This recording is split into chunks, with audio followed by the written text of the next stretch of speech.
Check, check, check. Microphone, check. Check. I'm back, and hopefully the mic is working this time. I'm just going to wait for people to drop in, and then we will start the live Q&A. Sorry about the previous one with the mic not working. Stuff like that happens sometimes. Sorry about that. So yeah, we're live now. I'm just going to wait for people to drop in. Let me know if the mic and if the camera are working, because it's quite important that you guys can hear me, okay? Let me know. All good. Ah, that's great. Thank you so much. Okay, so before we start, I'm just going to update the links that I posted on social media just now, because otherwise people are going to come to the live stream on the wrong link, and we don't want that. So I'm just going to do that and wait for a couple people to flow into the chat, and then we're going to do some chatting. So 1 second there, guys, before I get started. Excuse me. Let's see. Who's out there? Hey, guys, thanks for tuning in. Hope you're all well. So I'm glad that the mic is working this time.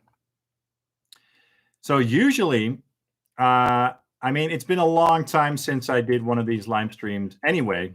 And usually what I do is I do these in at night, or at night Dutch time. And this time I figured, let's just try it on a Wednesday afternoon, local Dutch time, and see how many people show up and how well this thing goes. Because I just want to have some fun and chat and hang around with you guys. So for everybody who's tuning in right now, welcome. Thanks for tuning in. And yeah, if you guys have any questions whatsoever, please drop them in the chat and let me know if I can help. Until then, I'm gonna show you guys my newest guitar. Yeah. So this is how I usually start my live streams. Check out this thing, man. This is my ESP LTD Deluxe Phoenix 1000 in red. I don't know what the name of the actual finish is, but it's red. And it's a really nice guitar. If you've been following the channel for a while, you probably know that I'm a huge ESP LTD Phoenix fan. I really like these models. And I have the white Deluxe 1000, the one with the Seymour Duncans. And oh, hey, hi, the Guitar Geek. Hey, man, thank you. I like your channel too, by the way. Thanks so much. Awesome. Yeah, so where was I? I also have the white one with the Seymour Duncans. This one has the Fishman Moderns, obviously. And then I also have the Arctic Metal Phoenix with the EMG. I recently did a review video on that. And I also have the Black Metal one with the Fishman Modern in it as well, the satin black version. And so, yeah, this is the deluxe model with the Fishmans. And yeah, it's a really cool guitar. This one is from 2021. And so it has the stainless steel frets. This one is made in Indonesia. And the Fishmans are really nice. I've really started to love these pickups because they're quite versatile. Because when you do the switch over here, you can make them sound like passive pickups. And when you press it down, they sound like active pickups. So it's quite versatile. And I have this one tuned to D standard or drop C, just like my other Phoenix models. So you'll be seeing this on the channel soon. Just wanted to show you guys this guitar. And again, welcome to the channel. Welcome to the chat. If you guys have any questions, just drop them in the chat and I'll do my very best to answer them. So yeah, Phoenix, a cool guitar. I'm currently waiting for a new amplifier to arrive. Could come today, could come tomorrow, maybe next week or something, but I'm kind of like a little child when it comes to those things. Yeah, so I'm every day I'm like waiting.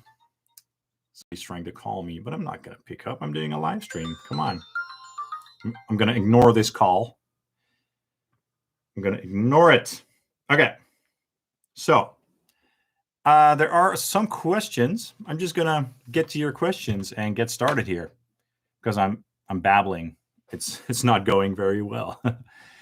All right. So Kirkin Bro, what do you know about old guitar amp Marshall Super Bass from the 60s and 70s? I know absolutely nothing about those. I'm not a Marshall connoisseur by any means, but I have a couple of Marshall amps. Like the most vintage sounding Marshall that I have is the SV20H over here. But then I also have these Wongs, these hand-wired amps from China. And those are kind of Marshall clones, but hand-wired. And those are awesome sounding, very vintage sounding as well. But I do not have any experience with those super bass Marshalls. I'm gonna turn off one light over here just to make it a little bit more moody. It's a little bit too bright for my taste. This could be better. It's a bit more moody. So yeah, I'm sorry that I don't. Oh, it's a bit too dark now, isn't it?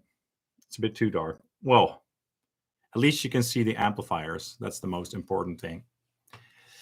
So I'm sorry that I can't answer your question perfectly. Sorry about that.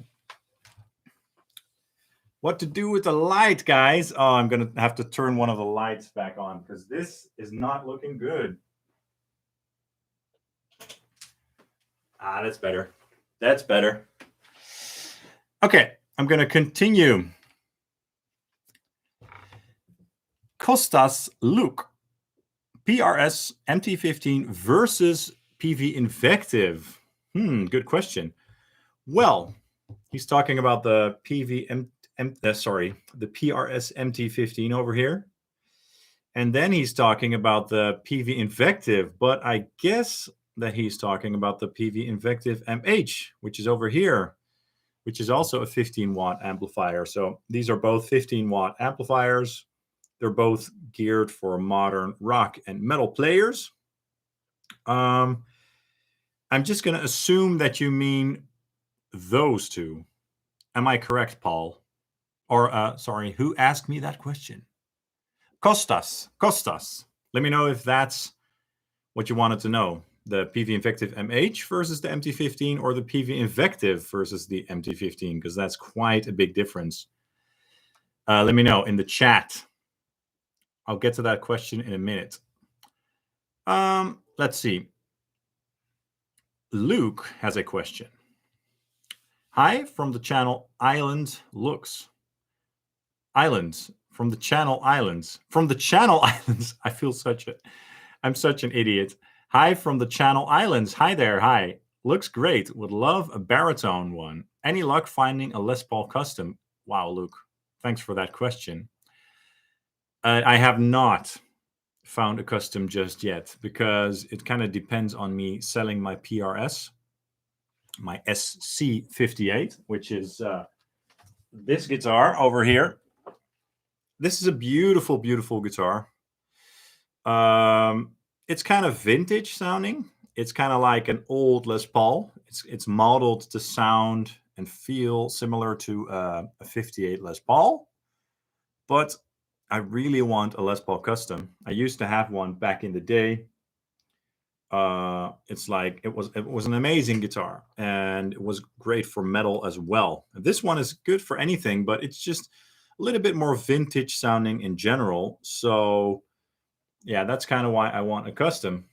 And I'm kind of waiting for someone to either buy this guitar or trade it with me for a Les Paul custom. And it's taking a while, but I have all the time in the world, basically. So I'm just going to wait for the right person to come along. But thanks for the question. I hope it will happen soon. And hi to you too. Cooper says, wicked guitar. Hell yeah, it's a wicked guitar. Daiganzen, hi. Hey there. Ice Wildcat. I'm going to assume that it's Ice or Is. Hey, John, I'm about to order an X-Load. I have a real cab and mics, but load boxes are easy to record. How good is the X-Load compared to a real cab? Does it worth it? Well, it's a very different device than a cabinet, of course. So that's a kind of a weird question to answer. But the X-Load does a great job at being a reactive load. So I enjoyed that unit for quite a while. It's on my desk here. But since a while, I've really grown to love the Red 7 amplification Amp Central, which is now my favorite reactive load.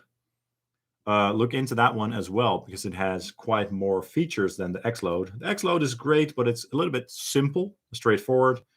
And the Red 7 Amp Central has a bunch of features like IR loading, headphones, an effects loop, a stereo effects loop. You can use it with and without power.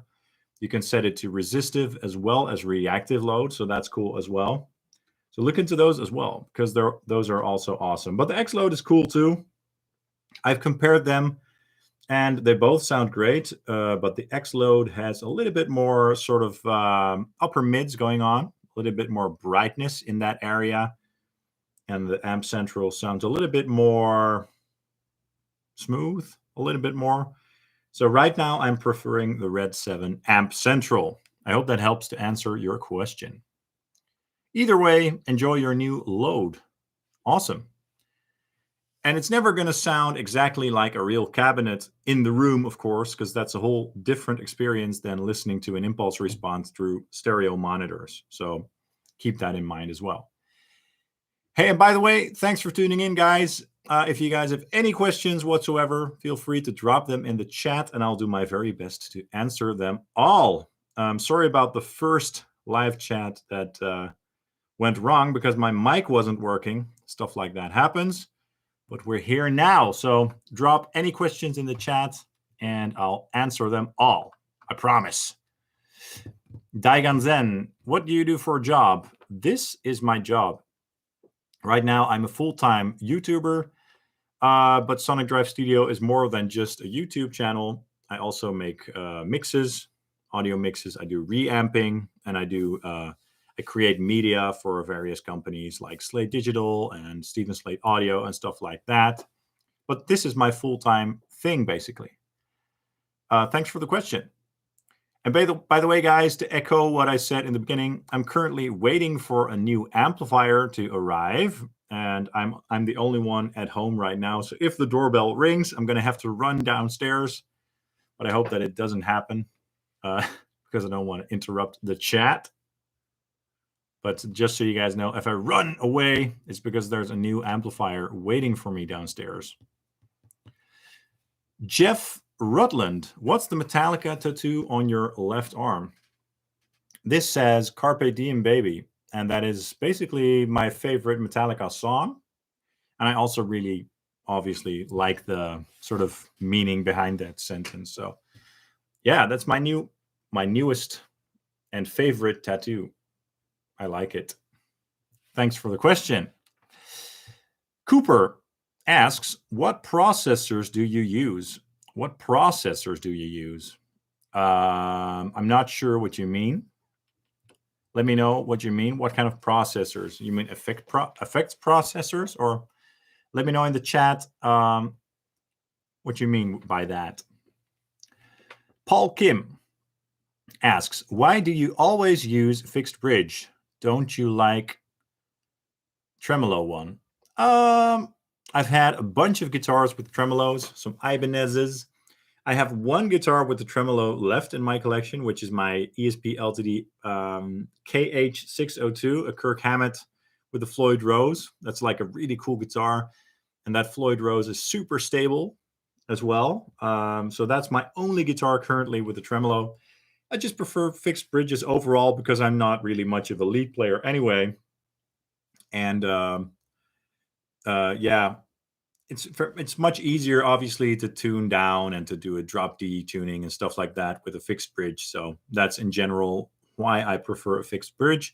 I also think that fixed bridge guitars sound a little bit better in general, just a little bit more sustain, stuff like that. So that's the answer to your question. Thanks for the question, and thanks for hanging out as well. And thanks for everybody who's tuning in right now. Don't be afraid to drop a question. I get so many questions in my comments on Facebook Messenger and Instagram. I can't answer them all, so I'm going to do, these types of live streams every now and then to be able to answer all your questions, guys, because I can't answer everybody's email or instant message questions every time because it's a lot of work. Kirk and Bro asks, Fishman Fluence Modern or EMG 808X for an 8-string? Have you tried? Well, I have not tried a Fishman Fluence Modern 8-string pickup. I have a couple of 6-string guitars with Fishmans and a 7. Oh wait, I'm a liar. I'm a liar. Of course, I have the red ESP LTD Stephen Carpenter 8-string, which I used yesterday, and I must say that the Fishman Steph sounds really good in that guitar, as in really nice. So I haven't tried the 808X, and it's been a long time since I've tried the 808s. So I would say go for a Fishman Fluence Modern in your 8-string. Can't go wrong with that. For the simple reason that how the Fishman Moderns are voiced is kind of like, they kind of sound like there's a boost up front, like a tube screamer or something. So they sound quite tight and kind of focused, which really helps with 8-string guitars. And that red ESP LTD Stephen Carpenter 8-string is the first 27-inch scale 8-string that I've ever owned that sounds so nice. And a lot of that has to do with the Fishman Modern pickups, in my opinion. So for 8-strings and stuff, you can't go wrong with those, in my opinion. I hope that helps to answer your question. Kostas. Okay, back to your question. So Invective MH, the PV Invective MH versus the PRS MT15. That was your question. Okay, so let's see. The MT15, well, that's a great amplifier. Obviously, it's a quite loud amplifier. It's quite louder than your standard 15-watt amplifier. So that's kind of one advantage of the PRS MT15. It has a nice clean channel and a great lead or high gain channel. It's not the most versatile amplifier in the world. It's not the best amplifier for sort of vintage crunch tones, for example. But it's great for very clean tones or high gain tones. And it's not the most metal sounding amplifier by default, although it can do metal quite well. But it's kind of like a 15150 in that it's not super fierce and tight like an EVH, for example, or an Engel. It's kind of slightly more rock voiced, but it depends on your pickups and stuff like that. The Invective has a very nice clean channel, and the lead channel is very cool as well, quite bright and modern. And the built-in gate and boost switches can really help to make it sound more tight and focused. So the Invective MH is just a little bit more versatile because of that. It's a 20-watt amplifier, and this one has two EL84s in the power section, whereas the MT15 has two 6L6 tubes in the power section. Or the newer version of the MT15 apparently has different tubes, like 8558 tubes or something. I'm not really familiar with those tubes. Either way, those are big tubes, and this one has the little tube. So this one will have a little bit more headroom and heft. If you're just looking for a basic amplifier with some basic solid tones, you cannot go wrong with this one. If you're looking for something with a little bit more tonal shaping options and with a little bit more hair and attitude, go with the MT15, with the Invective MH. That's an awesome amplifier. I mean, I love them both. I hope that helps answer your question. Okay, let's see. I'm gonna compare those two, obviously. So yeah, one day, one time, one at a certain point. So stay tuned. All right, next question. And again, thanks for tuning in, everybody. Hi. Sorry for the failed initial planned live stream. The mic wasn't working. It's working now, luckily. Feel free to drop any questions you might have for me, and I'll do my best to answer them. Let's see. Fadi Mazamiri. Have you tried the EVH 5150 56L6? I'm considering getting the EL34 version, which is over here. But people say it has some downsides and it's so noisy. Well, I have tried the 5150 6L6 100-watt years ago. And I'd love to have one of the 50-watt 6L6 versions in the future because, that's the main EVH sound, I guess. I really like the EL34 version. I've done a bunch of videos with that, including a recent demo and review video. Sure, it's a bit noisy. I would expect all of the EVH amps to be quite noisy, to be honest. They have a lot of tubes. They have a lot of noise. They have a lot of gain. So it's kind of bound to happen with those amps. The thing that people don't like about the EL34 version is the blue channel. Because on the 6L6 version, the blue channel sounds kind of like the red channel, but a bit more tame, but still tight and focused. And with the EL34 version, the general sound of the blue channel is fatter, bigger, much more loose, and not tight and focused at all. And the red channel is that, it has that classic tight and aggressive EVH sound, but the blue channel sounds quite different. If you want to know what I'm talking about, do check out my recent demo and review, just so you can hear what I'm talking about. Let's say that the blue channel on the EL34 sounds a little bit more kind of like an orange, or like some sort of vintage Marshall or something. And on the 6L6 version, the blue channel just sounds more similar to the red channel, but with less gain, so a bit more tame. I hope that helps to answer your question. Costas, additionally, what do you think about the Seymour Duncan power stage for power amping your Axe-Fx 3? I have no idea. I've never tried one, so I'm sorry. Jeff, thank you for thinking my tattoo is awesome. I appreciate it. Is or YS Wildcat, any plan to do a comparison video of the Red 7 and the X-Load? I guess I could do that someday. Sure. It's not on my priority list, but I'd like to do a video about that sometime. Sure. Obviously, the Red 7 has a lot more features going on, and the Fractal is just very basic, so it will be a simple sound comparison, basically. Cooper, to go back to your question about what processors I use, I have a bunch of processors in the studio. I have an Axe-Fx 3, which I basically use as my main interface because that's very handy for me with reamping and hooking up my amplifiers and stuff. But I also have a Helix rack over here, which is awesome. I've got an HX Stomp, an HX Effects, and stuff like that. I hope that helps answering your question. I love them all. Spork CRX, do you have close neighbors that limit your playing volume? Well, I have close neighbors. Behind this wall is another house, but they never ever complain. And the main reason for that is the fact that I play through a load box and impulse responses 99.9% of the time. So no one ever complains. The funny thing is, my guitar playing never really is loud, but I do like to watch movies in my studio as well. I've got a little home cinema set up in the back there. And that's a lot louder than when I play guitar, especially with the subwoofer and stuff like that. So, but they never complain. Let's see. Thanks for the question, by the way. And again, welcome, guys. Feel free to drop any questions in the chat, and I'll do my best to answer them. Jeff, thank you. Thank you. I appreciate it. Kirkenbro, what about Diesel VH4? Do you like it or their other amps?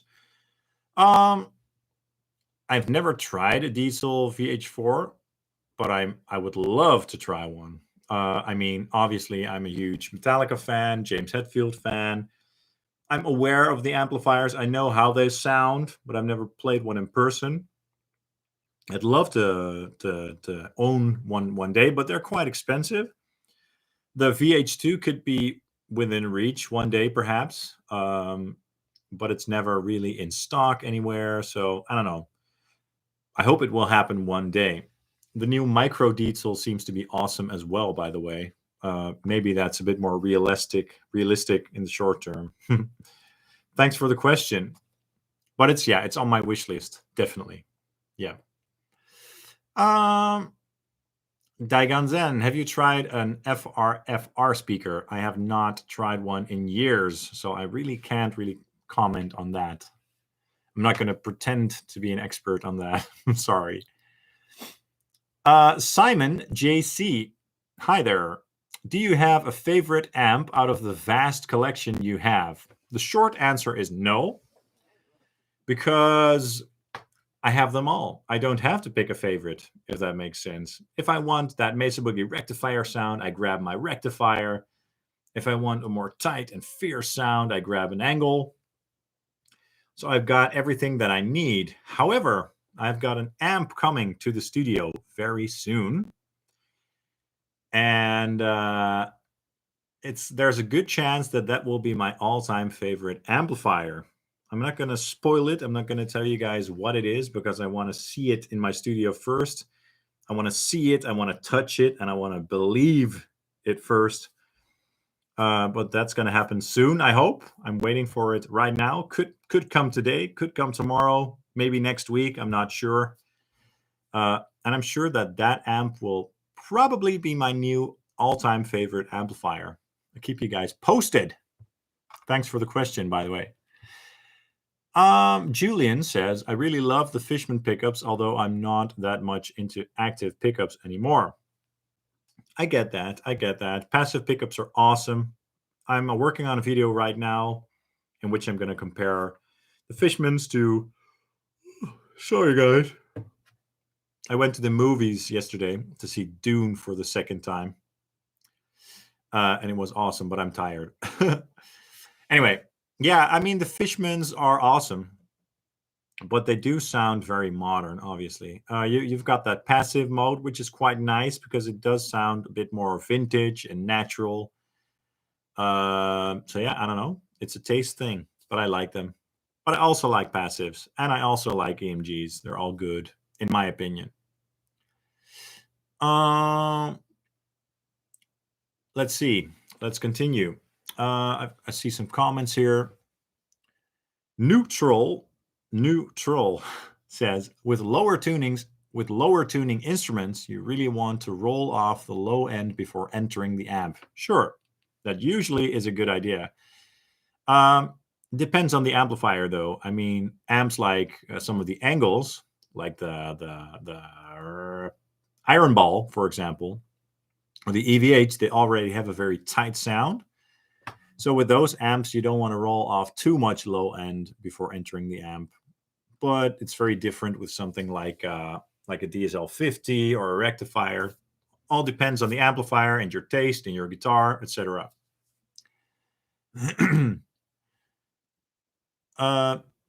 Wildcat, thanks for the X-Load answer. Anyway, it seems to do great at reproduce a mic'd cab. How does it feel under the hands? Does it feel great enough? Do you mean the Fractal or the Red 7? Both are fine. But again, I have a preference for the Red 7 Amp Central right now because it just sounds great with a wide variety of amplifiers. Tim Rowe, Hughes and Kettner Tubemeister 20 versus Mesa Mini Rectifier 25. Good question. I've never tried the Tubemeister 20, although I'd love to try one day. I have the 40-watt version up here, which is an awesome amp, by the way. The cool thing about the Tubemeister amps, the 40-watt version at least, is that they have great cleans, great crunch sounds, and a great modern tone. The Mini Rectifier is a great amplifier. It's a lot more expensive, though, than a Tubemeister, at least where I'm at in Holland. But it does sound like a rectifier, you know. if you really want that Mesa Boogie rectifier sound, that's kind of what you want to get. If you got less budget and you want an amplifier that does more things, I would definitely look into the Tubemeister 40. 20 could be cool too, but I really like the 40 because the sounds that are coming out of that amp are great.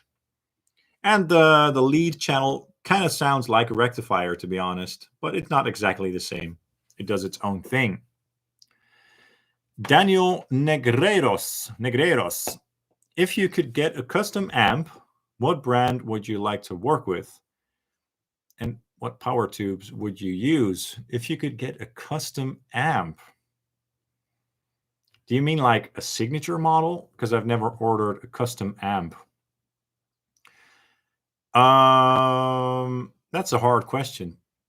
I've got a couple of amps coming to the studio in the coming months that are kind of in that genre, kind of, but I can't really elaborate more on that. So I'm going to have to postpone the answer to that question. But not really anything custom. I've never really thought about that, to be honest. Great question, but hard for me to answer, Daniel. I'm sorry. Z Sean, do you have any vintage amps or are you not into them?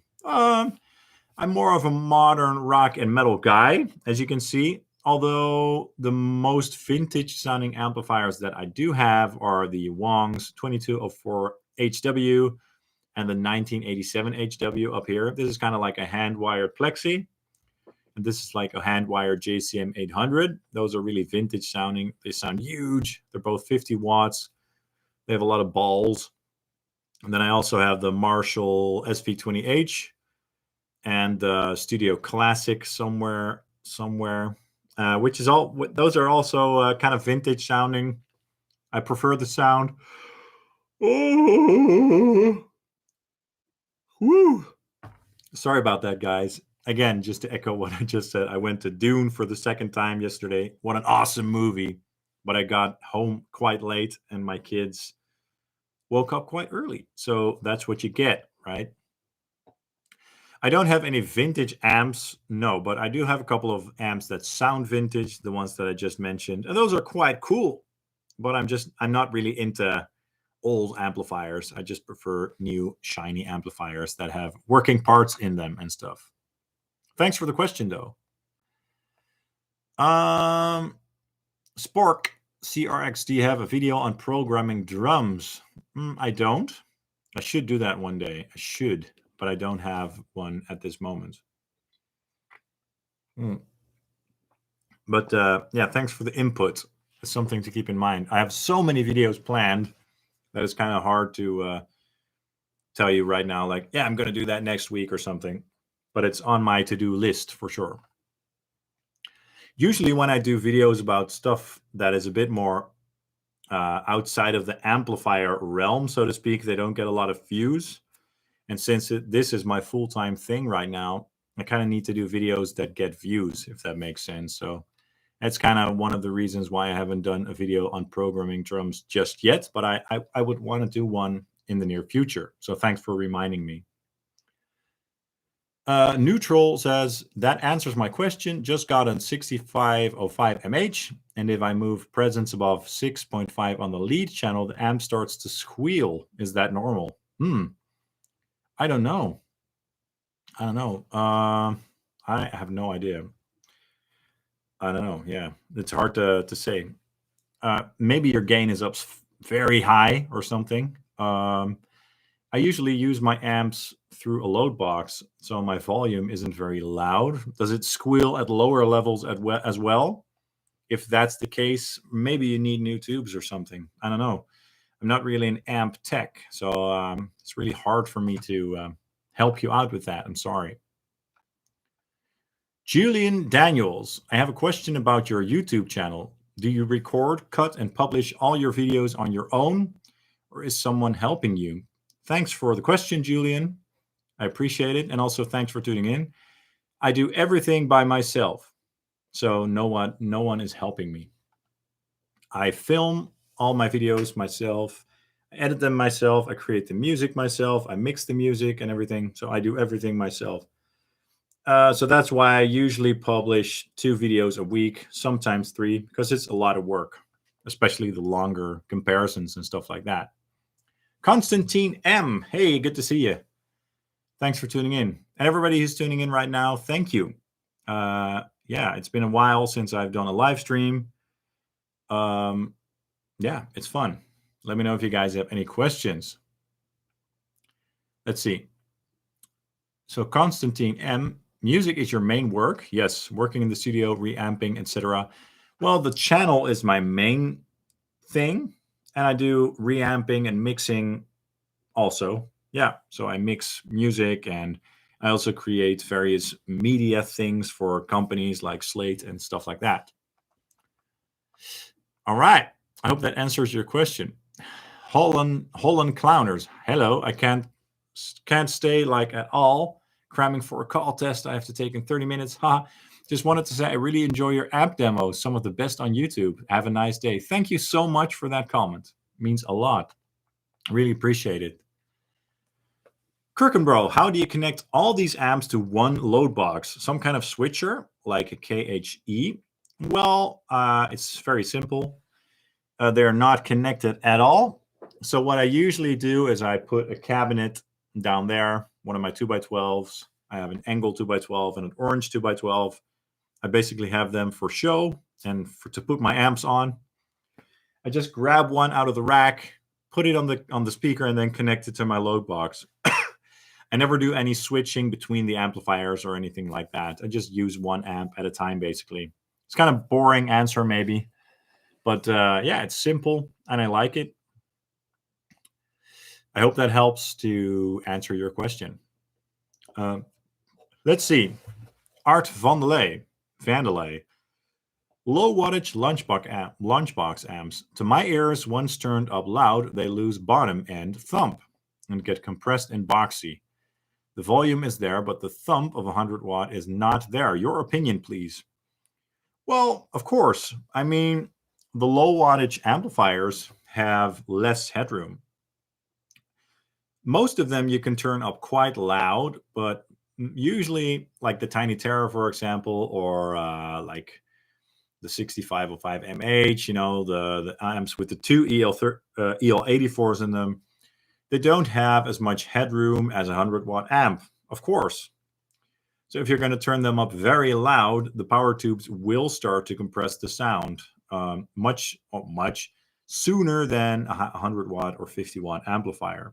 So sure, for the studio, in my opinion, that doesn't really matter because you can find a sweet spot where the power amp perhaps starts to break up a little bit, where it doesn't start to destroy the low end.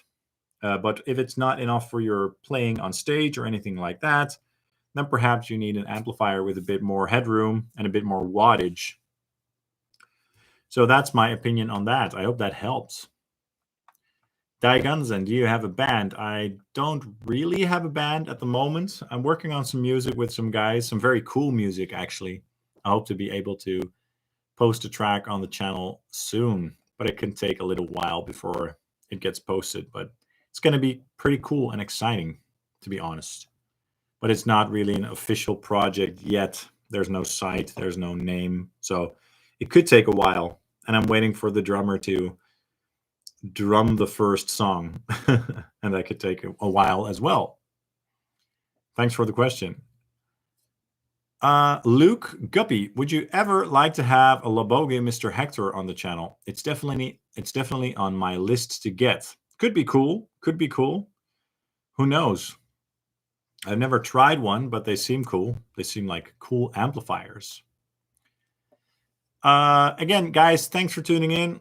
Sorry about the mess up with the previous link with the mic not working, but everything is working, as you can see. This is just a little impromptu live stream on a Wednesday afternoon. Usually I do this at night on Friday or something, but I wanted to try this on a Wednesday afternoon just to see how well it would go. And there are people here, so that's nice. Thanks for tuning in, everybody, and feel free to drop any questions. I'm going to keep on answering your questions until there are no questions left, basically, and until dinner. All right, let's see. Jeravai, Hi, John. Appreciate your hard work. Could you get into the Own Hammer York Audio switch a bit? Their basic character is so different. Yorks are rawer, more raw, and kind of gravelly compared to the Own Hammer ones. Look, what I'll say about that is that both companies are great. I'm not going to say anything negative about Own Hammer because it's a great company. It was time for something new. I've used Own Hammer for such a long time, and I'm very happy to be using the York Audio Impulses right now. And like you said, they have a different sound. They have a different flavor. They are a bit more raw, indeed. And what I've noticed with those is that the cabinets and speakers have a bit more unique character compared to each other, which is kind of cool. And I'm really enjoying that at the moment. But again, Own Hammer is great. York Audio is great. Yeah, that's basically what I have to say about that. I'd be happy to answer any more direct questions about the York cabinets or something if you have any questions about that. Daigunzen, what is the oldest amp in terms of age in your collection? Great question. I guess it's my rectifier, or it could be my Marshall DSL 50, which is over here. That's a used amplifier. Or my Mesa Boogie rectifier. This is from the early 2000s. And this one is probably from around that same time. I'm not sure. So one of these two amplifiers is like the oldest amps. And a lot of my amps are really new. They've been built like in the last couple of years or so. I like new stuff. Cesar Piraya, congrats for your channel and work. Thank you. I really like your demos for the Rock Reverb, and my question is, do you have a small and budget option for a sound like? You mean an amplifier that sounds like a Rock Reverb? Well, the most obvious answer to that would be the Jim Root Terror, which is down here behind the chair. That's kind of a mini Rock Reverb. I did a comparison of the Rock Reverb and that amplifier recently on the channel. It's the Jim Root video with the Jim Root gear. Check that out. You could also look into the OR15, which is kind of similar. It also has plenty of gain. Those are both great options for a more affordable version of the Rock Reverb, basically. And they sound kind of similar too. Not exactly the same, but they have that sort of same vibe. I hope that helps to answer your question. Ricardo Silva, what do you think about the Sun Model T or some amps that are like the Model T? Do you like it? I have never tried one. I know that there are like very popular stoner sludge amplifiers, but I've never tried one. I'd love to try one. But I have no experience with them, so I really can't comment on that, I'm afraid. Ice Wildcat, I'm not sure, again, how to pronounce that name. Would love to hear your Mark V through the Red 7 video coming tomorrow. Yeah, I've got a video coming tomorrow with the Mark V 35, just focusing on the 2C Plus sound. And of course, that video will feature the Red 7 Amp Central as well as some York Audio IRs as well. So if you wait for tomorrow, you'll be able to hear that amplifier through the Red 7. And it sounds awesome.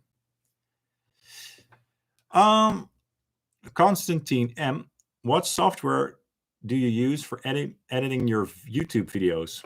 Okay, so I usually use something that not a lot of people use. Well, I mean, a lot of people use it, apparently, but it's not the most famous video editing software. I use Cyberlink Power Director. And I've started using that program ever since I started making YouTube videos. And it works for me. I'm just very used to that program, and it does the job. So that's why I'm sticking with that for now. Cyberlink Power Director. Cheyenne Yu, hi Sonic Drive Studio. You have the best demos on your channels. I love all your videos. I have an orange TH30 and play heavy metal. What are your thoughts? Yeah, dude, awesome. The orange TH30 is great.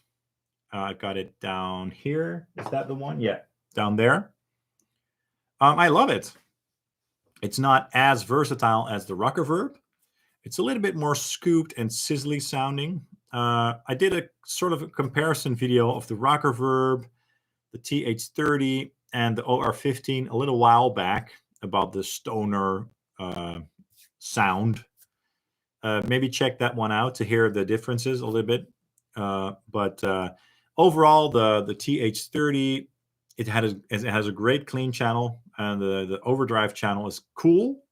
I really like it. It's not super tight. It has that sizzly orange sound. It's kind of loose. It's kind of scooped. The rocker verb has a bit more mids and a bit more punch and cut. But I like the TH30 a lot, and I do want to use it in a video soon. So thanks for reminding me. Appreciate it.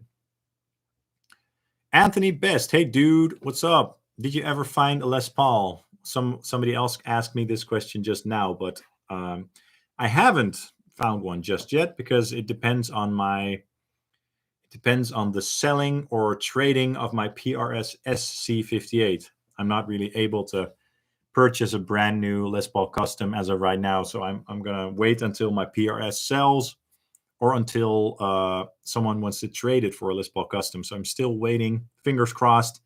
Could take quite a while. Thanks for tuning in, man. Hope you're doing well. Okay. Gib S. What is your favorite 6L6 amp? I don't have any favorites. I love them all. For that rectifier scooped sound, the rectifier. For a more mid-focused sound, the PV6505, etc. I don't really have a favorite. However, one of the amps that is coming to the studio soon has multiple types of power tubes. Spoiler alert. Kirkenbro, do you use power stabilizer for your amps? You mean a power conditioner? No. Do I need to look into that? I never really have issues or anything like that. Let me know if I need to look into that. Marvin Arnold. Which Wong's amp has the highest gain or is the best for metal? Easy. It's the HD15 or the HD30. So this is the 15-watt version, which has the 6 V6 power tubes. It's kind of based on a Soldano with a clean crunch channel that's kind of based off of Bogner. It's a really cool sound, kind of loose and sort of fuzzy, kind of like an orange-ish. And it has a lot of gain. It has a lot of tubes as well. You can see them lined up there. I still want to get the HD30 in my collection because I really like the sound of this amp. And I want the 6L6 version as well. So I might get that in the near future with the purple Tolex. Yeah, but that one definitely is the highest gain, most suited for metal Wong's amplifier. If you're really into classic metal, like old school Iron Maiden or stuff like that, perhaps look into the 2204 HW, which is basically a hand-wired JCM 800. Thanks for the question. And again, guys, thanks for tuning in. Let me know if you guys have any questions. I'd be happy to answer them. I went to the movie Dune yesterday for the second time, which is why I'm a little bit tired because I came home very late and my kids woke up very early. So there's that. To any parent out there, I'm sure you understand. All right, let's carry on. Julian Daniels, one more question. These days, you see so many bands with modelers on stage. You know both worlds, the tube amp world and the modeler world. What do you think? Can or do modelers replace a real tube amp? Whoo, that's a loaded question. There's no modeler out there that to my ears sounds exactly like a tube amp, but I've been able to dial some of the modelers in to sound really close. And the funny thing is that the Helix usually sounds the closest, in my opinion, depending on the amp model and stuff like that. The XFX is great too, but it's never exactly the same. However, does that matter to you? If it doesn't matter to you that the sound is slightly different, then then it could be a cool option for you to go just for a modeler. I used to play XFXs only and Line 6 stuff. Like a bunch of years ago, I did not have any tube amplifiers at all. But a friend of mine said, yeah, you should get a tube amplifier, for the real tube amp sound. And I was like, cool, yeah, could be fun. So I bought a real amplifier. And then I was like, damn, this sounds good. It sounds a little bit better, And I was like, damn, okay. I had spent so many years playing through the modelers, and I suddenly realized, okay, tube amps do sound a little bit better. And I just liked twiddling the knobs and stuff. And, I love tube amps. Obviously, I love everything about them. So I think that modelers and tube amps definitely can coexist. They both have their place. If you're going to do a gig where you need a bunch of sounds and you're going to go on an airplane and you can't bring your tube amp, etc., definitely bring your modeler with all the effects and everything. It's so convenient. Yeah, it's a great option. However, if you're in the studio and if you have a little bit of budget to buy 1 or 2 tube amps, I highly, highly recommend that, because it's gonna, if you haven't used a tube amplifier for a long time, like I had those years ago, it's gonna open your eyes. And you're gonna realize that tube amps do have a unique feel and sound, and it's gonna help you to tweak your modeler as well, because you're gonna have a reference point. So I don't think they're ever gonna. I hope modelers are never going to replace real tube amps. I hope that they both coexist. And we should not forget where all the modeling tones come from. They come from the whole analog tube world after all. So it's not something that we need to forget. So yeah, that's sort of my version of an answer to that question. Thanks for the question. Fadi Mazamiri, thanks you for the answer regarding the EVH EL34. Would love if you could give us some guitar mixing tips, since your mixes are top notch, in my opinion. Okay. Mixing tips. I'm going to keep this simple.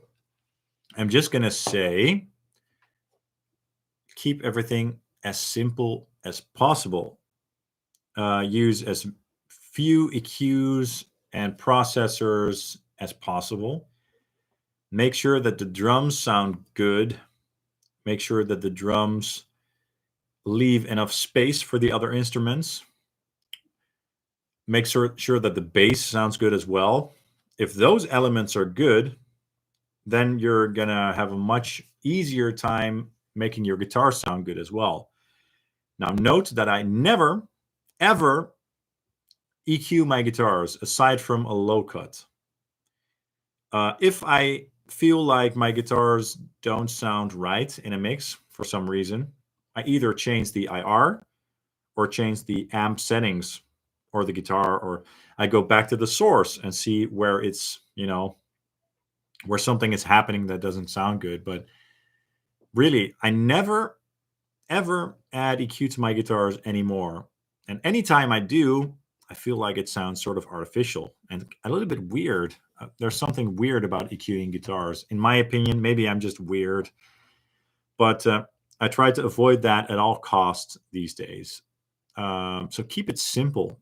And if it doesn't sound right, go back to the source and try to fix it there. That's kind of one of my main tips on getting good tones and good mixes. I hope that helps. Thanks for the question. I really appreciate it. And thanks everybody for tuning in. I really appreciate it. I haven't done one of these streams in quite a while, and I just wanted to jump back online and see how many of you would turn up. And it's going well, so I might do this more often on a Wednesday afternoon. So thanks a lot for tuning in, guys. If you have any questions, just drop them in the chat and I'll be happy to answer them until dinner. Let's see. Last Wonderland. I just wanted to mention that your demos are my favorite. I love how you make every amp sound good, from clean to 7-string metal. It shows that skills are as important as gear. Thank you so much. I really appreciate that. Yeah, I really appreciate that. It's funny because when you use a word like skills, I don't see it that way. I don't see myself, using all sorts of special techniques to create the tones that I have. I just any tone that I create just goes very naturally, and I use great gear like the Red 7 Amp Central load box and the York Audio impulse responses. And when you put an amplifier through those great sounding pieces of gear, you're going to get a great tone. So it's just very easy if you use the right tools, I guess. Yeah. But I really appreciate that comment. I really do. Thank you. Wreck of the Titan. Wreck of the Titan. Is that a band name or what? Hey, John, just wondering if you track your guitars while playing through one of your tube amps, load box, or if you prefer the feeling of playing through an amp sim and reamping that later. Good question.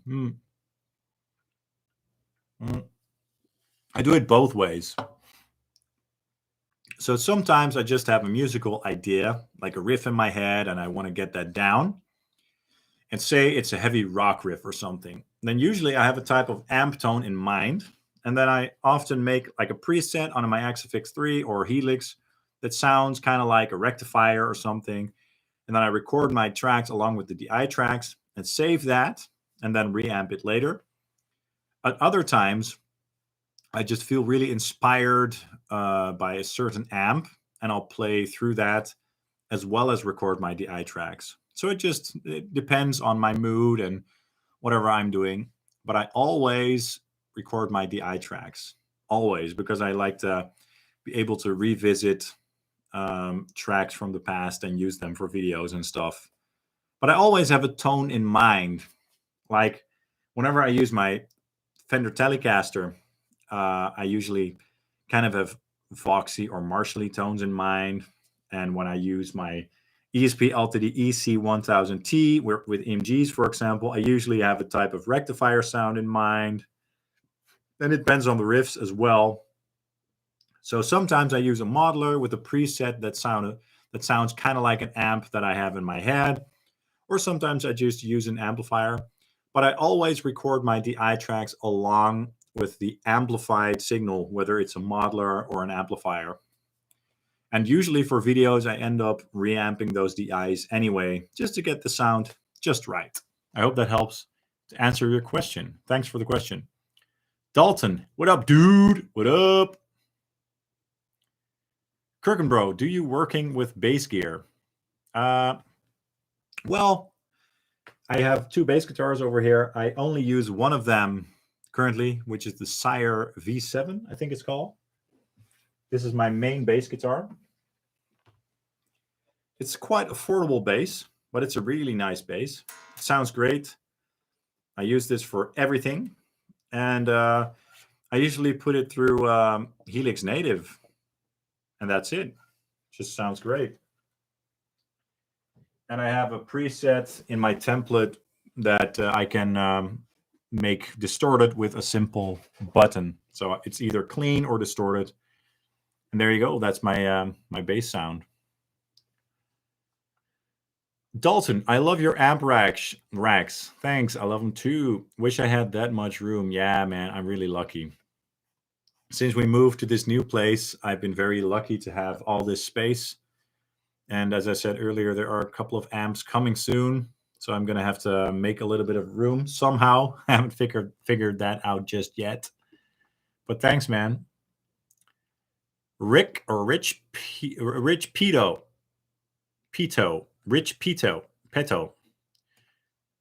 Which semi-custom guitar company would you order from if money were no issue?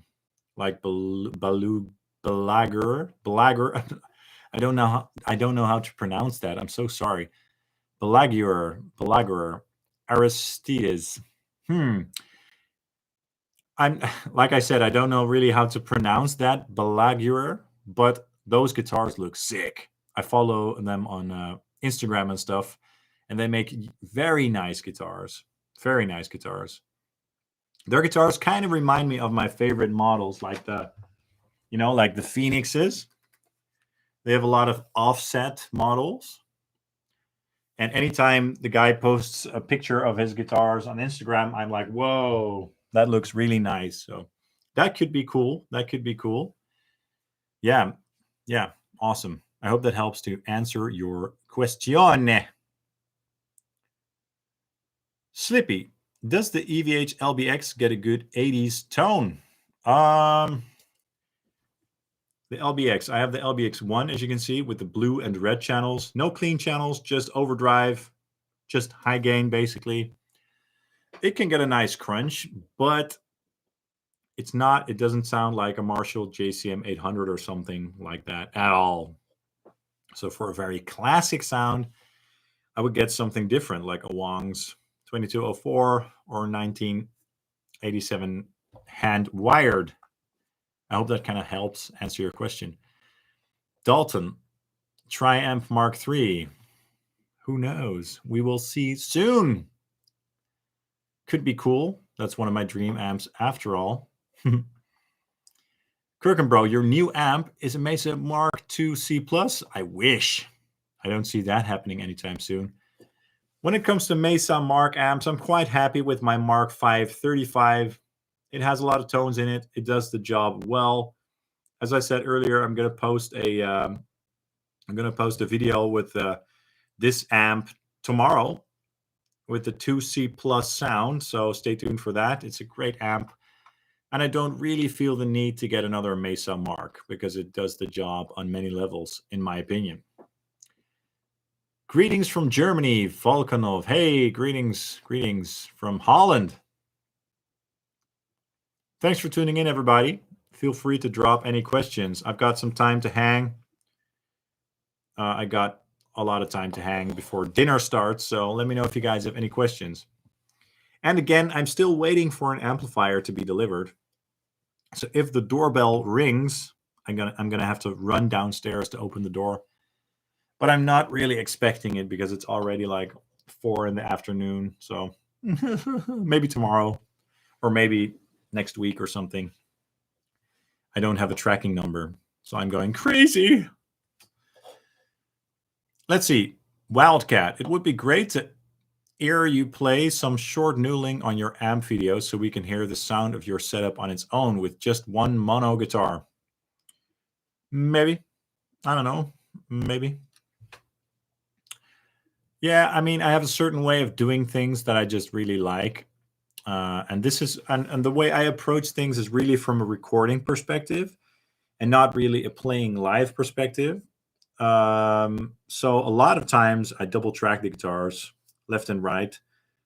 And what's interesting is that when I listen to double tracked guitars, I can personally hear how the guitars sound much better than when I hear a guitar in mono. Because I never, in commercial recordings or whatever, almost never hear a guitar in mono, especially rhythm guitars. You usually hear them double tracked and panned. And because that's like the main reference for me, that's also how I like to approach things. But it's something to think about for the future. So thanks for the comment. Volkanov, what do you think about the Laney GH100R? Because this is my first tube amplifier. I've never tried one, so I really cannot comment. I've heard some great things about them, but I can't really comment. I'm sorry.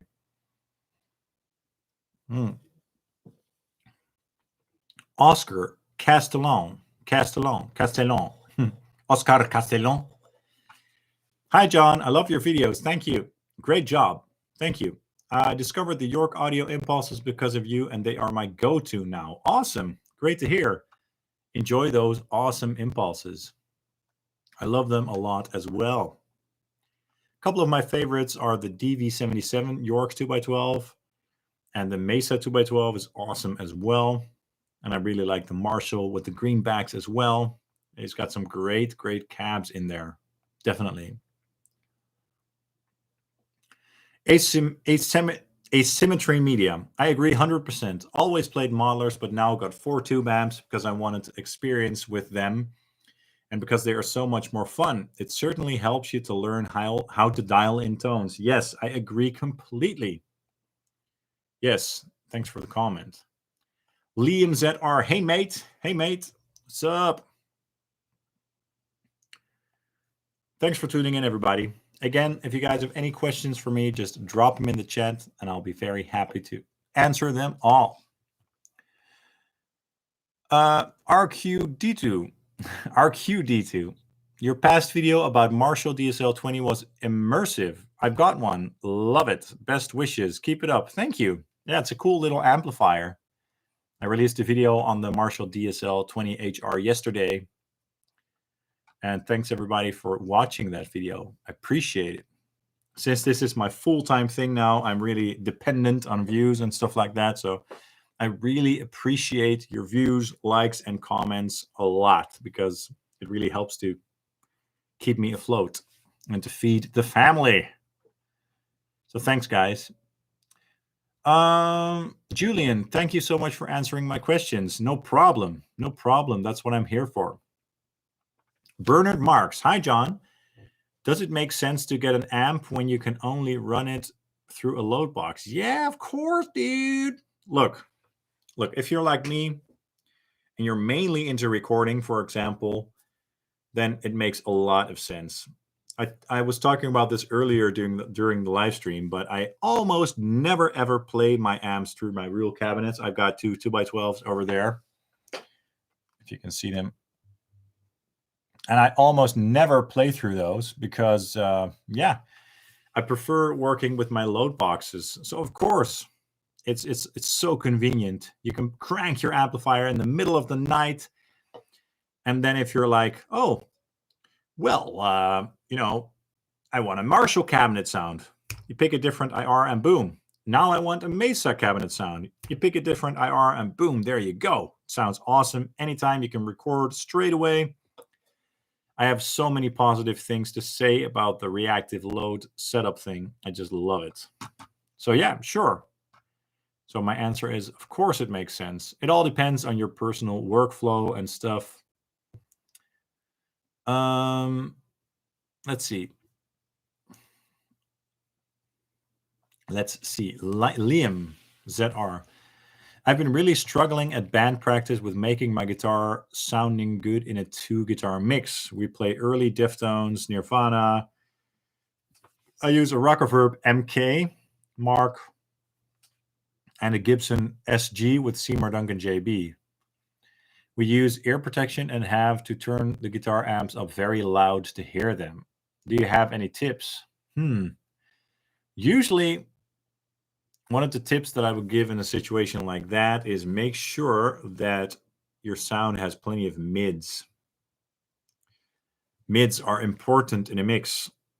And also, you know, maybe angle your cabinet up to your ear or something like that. That can help as well. But just make sure that you've got a nice amount of mids in there to help you cut through the mix. I mean, Seymour Duncan JB is a great pickup. It has a lot of clarity and punch. And the Rockerverb is an amazing amp as well. Yeah, maybe you need to try different speakers or something. I don't know. Or just crank the mids or add an EQ in the loop and boost some mids there as well. That could help. And tell your drummer to calm down a little bit. Because drummers can get so loud. M Beats, you are an amazing player. Thank you. I always love to hear your riffs. Thank you so much. I have a question. Can we get any metal tone with any high gain amp by tuning its knobs? Can we get any metal tone with any high gain amp by... No. In my opinion, I think I understand your question. In my opinion, every amplifier sounds different and responds differently.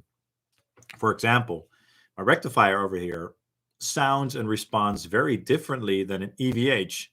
And you will never, ever, ever be able to make those sound exactly the same by just twisting some knobs. In some cases, sure. I mean, you could make the Invective sound very close to the 6505 over there. those are similar types of amps. In those cases, sure, but not any amplifier, in my opinion. Thanks for the question. Josh Smith says, I put one of my guitars in the same tuning you had for the recent PRS video. Thanks. D, A, D, F sharp, A, E. It's been really fun to play around with. Yeah, that's a very nice tuning indeed. It's like a D add 9. When you strum all the strings open, it's a D add 9, which is very nice, very unique. What I like about those open tunings is that you've got those high strings kind of droning through, if that makes sense. And then I like to play different chords or power chords on the top 3 strings and then shift them around and keep the bottom strings open. It's kind of like a Led Zeppelin thing or like a Tremonti thing. But I really like the mood that you can kind of create with those types of things. So yeah, great. Cool. Rob on guitar, NZ. Holy damn, new guy here. Are those all of yours? Yes, those are mine. This is my realm of amplifiers. This is where I make plans to take over the world with my tube devices. Yep, this is my thing here, man. This is what I do. It's a lot of amps, and I know I've got a lot of amps, and and I'm a person where things are usually on or off, if that makes sense. So when I go for something, I really go for it. I don't do things half-assed, if that makes sense. And when I decided to go for the tube amp thing, I just really went for it, and it has really helped me to get where I am right now, because I have a lot of great amps to work with and to create videos with, and I just love it. And I do not have a car, by the way. I don't even have a license, so that's kind of a contributing factor. Priorities, people, priorities. But yeah, I know there's a lot of amps, and they're all mine. But welcome, Rob. Thanks for tuning in. Cam Reese, how do you get rid of fizzy or shrill sounding high gain tones? How do you get rid?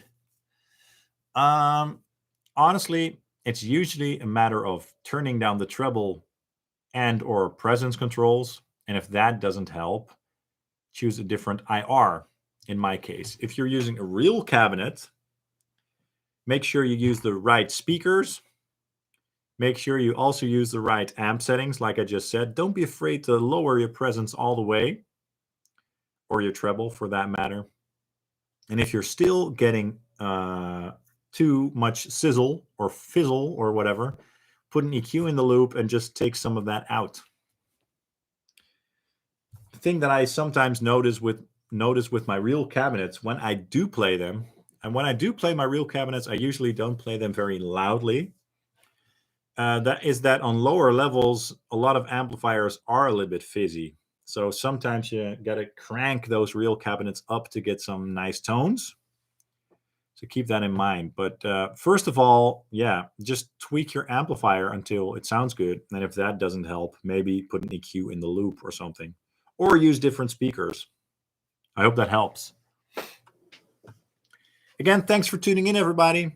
This is going quite well. I think I'm going to do this more often on Wednesday afternoon. I appreciate everybody who's tuning in right now. Thank you guys so much. And I'm going to stick around for a little while, so feel free to drop any questions. This is the best way for me to answer your questions, by the way. Sometimes I get messages on Facebook Messenger or Instagram about technical stuff, and I just don't always have to answer. I don't always have time to answer all of those questions. So this is a good time to ask me anything, basically. So yeah, I hope this will help to do that. Bor, what's up, mate? Greetings from the UK. What's up? What's the best post-processing tools to use after having all set up in the mix?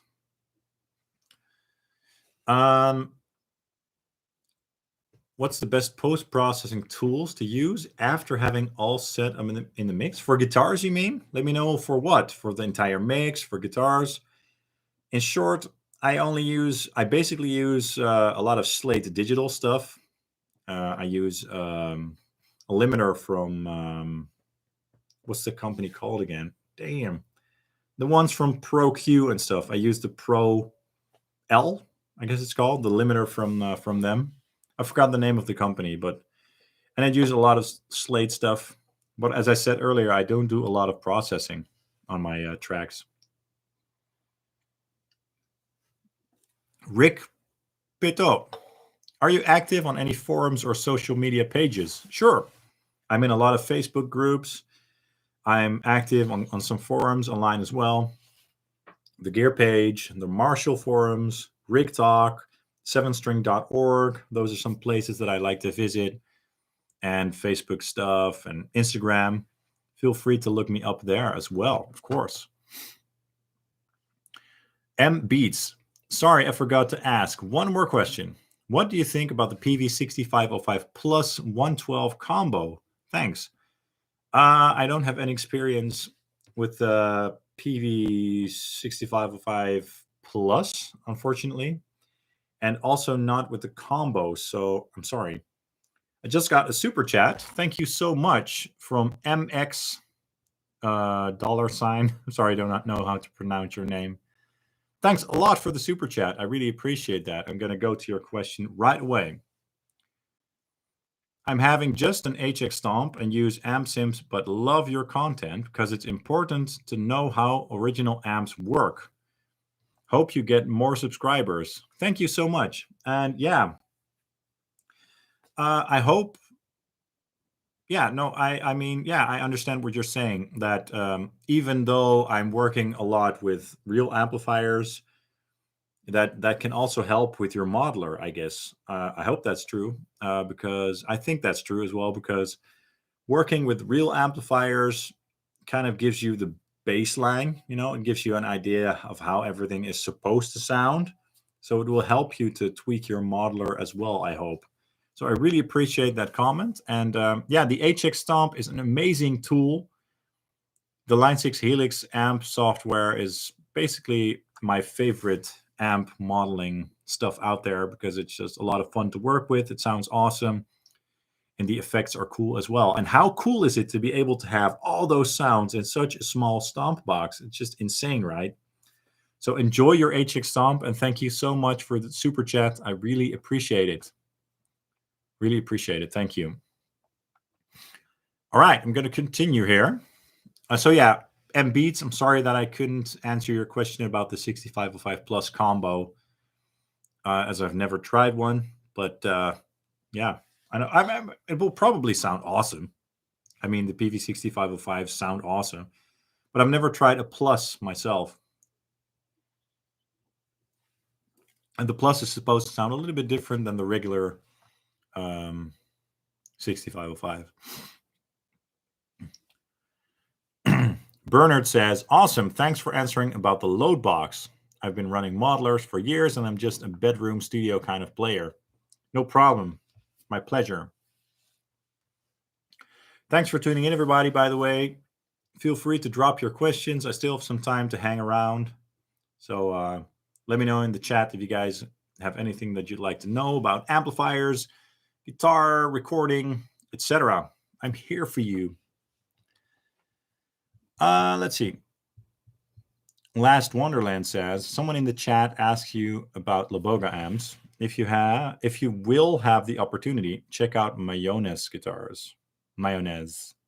Both companies are from Poland. I'm curious what opinion you have about their products. I've played one or two of their guitars and they work great. So yeah, cool guitars. They're kind of fast playing modern guitars with slimmer bodies, slim necks, fast playing guitars. They look kind of boutique-y. Is that a good word? They look fancy as well. They look cool. In general, I'm a bit more a fan of a bit bulkier guitars, like Les Pauls, Eclipses, and like the Phoenixes, for example. But yeah, the Mayonnaise are very impressive, and they have a good following, I think. Great brand, yeah. Barry Gomez. Is it true there is a boost circuit on the crush channel of the Mesa Badlander? I have no idea, Barry. I've never tried the Badlander. I would love to. The videos that I've heard on the Badlander weren't sounding super amazing. I mean, the Badlander is supposed to be like a modified rectifier that sounds kind of like as if there's a boost up front, because a lot of people like to boost their rectifiers. Personally, I like the pure rectifier sound, so the sound without a boost, usually, not always, but I mean, with an 8-string, for example, yeah, I would use a boost to tighten it up. But for 6-string guitars, I usually don't like to boost my rectifier. Ooh. Sorry about that, man. Like I said earlier, I went to the movies yesterday, to the Dune movie for the second time because it's an awesome movie. And I came home very late and my kids woke up very early. So there's that. So yeah, I like my rectifiers kind of pure and raw. So I usually don't boost my rectifiers. So when I heard that the Badlander was kind of a boosted rectifier, it didn't make me super excited. And the videos they didn't sound amazing as well. I'd love to get my hands on one. I'd love to see how it sounds when I use it, but I don't have any experience with them to be able to comment. So yeah. Let's see. John Hull, you don't have enough amps, John. I'm disappointed, LOL, aka jealous. I agree. I need more. I need more amps, and there will be more coming to the channel soon. Of course. I'm an addict. I'm addicted to amps. I love amps. There will always be more until the day I die. Beat says, love you from India. Love you too. Thanks for tuning in and thanks for your questions. Really appreciate it. Jerevai, as one of the Helix guys on YouTube, did you notice a difference with the 3.1 update with the increased oversampling? Great question. I'm not sure. I never really did a direct comparison or anything like that. So I'm not sure, to be honest. I thought it sounded fine before, and I think it sounds awesome still. So I don't know. But like I said, I never did an A/B comparison to find out what the real difference was there. There could be a difference, but I expect it to be subtle, to be honest. Cam Reese says, thank you so much. Love the channel. Thank you. Appreciate it. Dirt Racer X. How do the angle amps sound on 0-watt mode when recording? Good enough, or would a reactive load box sound better? Good question. Thanks for the question. Yeah, in my opinion, usually a good reactive load will always sound better than a built-in load in an amplifier. Usually, the quality of the sound will be better when you use a reactive load versus the built-in load. And it makes sense because if they would include a proper reactive load inside of one of those amplifiers, it would cost quite a bit more. And that's not the main purpose of those amplifiers. It's just an extra feature, if that makes sense. So I would always advise for the best sonic quality to get a good reactive load alongside your tube amp. If it's a tube amp with a direct recording solution or not, usually it really does sound better with a proper reactive load. I hope that helps to answer your question. Chris Martin, how long did it take for you to acquire all of your amps?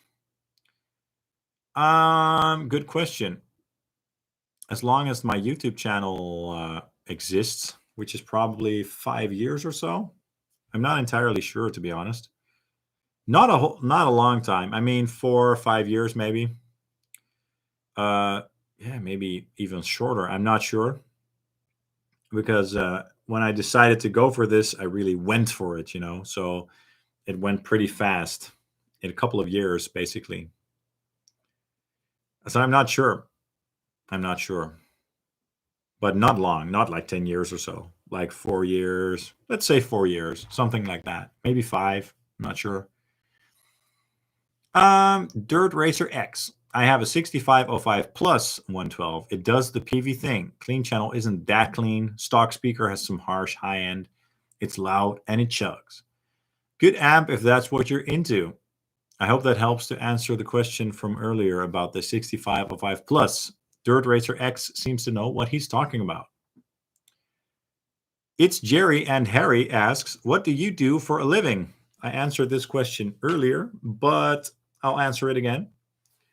This is what I do for a living. So Sonic Drive Studio is what I do. I do YouTube, and I also do mixing and reamping jobs on the side. And I also create media for companies like Slate and some other companies as well. But my main thing is the YouTube channel right now. It's not a gold mine, so it's a lot of hard work.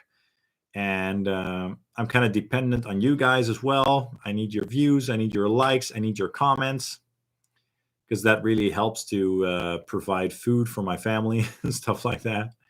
I mean, people think that I'm rich because I've got all these amplifiers, but that's the reason why I'm not rich, if that makes sense. So yeah, I'm going to jump to a question that just came in. Lucas Blankenstein. Did I see correctly that your PRS SC is for sale? If so, why are you selling? Good question. I did also talk about this earlier in the chat. It's a great guitar. Let me grab it. Let me grab it again. Yeah, so this is my PRS SC58. It's a beautiful, beautiful guitar. It sounds amazing. It plays amazing. The reason why I'm selling this guitar is because I want a Les Paul Custom, a Gibson Les Paul Custom. I used to have one back in the day, and I sold it in order to afford some other gear. And yeah, I kind of miss that thing. A Les Paul Custom, it's just my thing, you know. But they are very expensive, and the only way for me to be able to afford one of those is by selling this beautiful PRS. So I have this up for sale right now. It has nothing to do with the quality of the guitar, obviously, because this is an amazing guitar. I still use it. I'm going to use it until the day that I get rid of it. So I'm waiting for someone to either buy this or to trade it with a Les Paul Custom. And that's basically why I've got it up for sale right now. If you're interested, let me know. It's an amazing guitar. Really is. But yeah, I really want a Les Paul Custom. There's something magical about those guitars to me that I really love. And since that PRS is my most expensive guitar, that's the only way for me to get there, basically. All right, I'm going to continue here. Guarav Pandey. Hi, John. Love your content. Thank you. You did not include the Wong HD15 in your best Lunchbox amp video. Does it not sound good? Could I know, please? Thank you so much for your content and your time. Thanks for the question. Well, the HD15 by Wong's is amazing. And as I said earlier in this chat, this is the 15-watt version. And I'm also going to get the 30-watt version soon because I just really like those amps. But that video was about metal and about metal Lunchbox amplifiers. I made a video on my top 5 favorite Lunchbox amps for metal. And when I think of metal in general, I think about, tight, aggressive, and very focused sounds. And the Wong's is a great tone, but it's not the best Lunchbox amp for metal specifically. It's great for rock, and it can do metal with the boost up front, or even without a boost, depending on the style of metal. But it's just not the best metal machine when you compare it to something like an Angle. The Angles are much more focused and aggressive sounding. The Wong's has a more round sound. It's based on a Soldano, so it's not super modern, cutting, and fierce sounding. It has a very warm and big sound. I really love it, but it's not my first choice for heavy metal. I hope that helps to answer your question. Those Wongs are great, by the way. And that's why I want another one. I want the 30-watt version as well. This one has the 6V6 tubes in it. And I also want the 30-watt version with the 6L6 tubes in it because I want that one as well. I love them. Yes. Thanks for the question.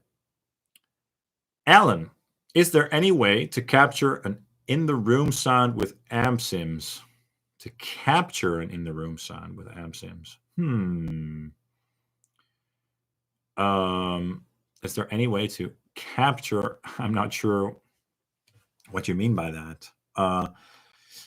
An amp in the room, a real amp in a physical room will always sound different than an amp sim. That's just physics. I'm not sure if that's what you mean. You could always try something like a room reverb and stuff like that, but it will never sound exactly the same. Unless you're going to run it through an amplifier, through a real speaker in a real room, if that makes sense. Let's see. Daniel Rubiano, first, thank you for the content. Really like your production work. Thank you. Any advice for achieving a good balance between huge guitars and punchy drums in the mix? Any advice? Well, I'm not going to get into a lot of detail here, but when you get your drums right, when you get your drums to sound great, you're almost there. I mean, it's not like it's super easy to get an amazing guitar tone straight away, but when your drums are amazing, you're already very far. If your drums suck, your guitar is never going to sound huge. There needs to be balance, and those elements work together. So yeah, make sure you've got a great drum sound, and then the guitars, and then just use your ears and tweak the guitars according to how the drums sound. I hope that helps, sort of.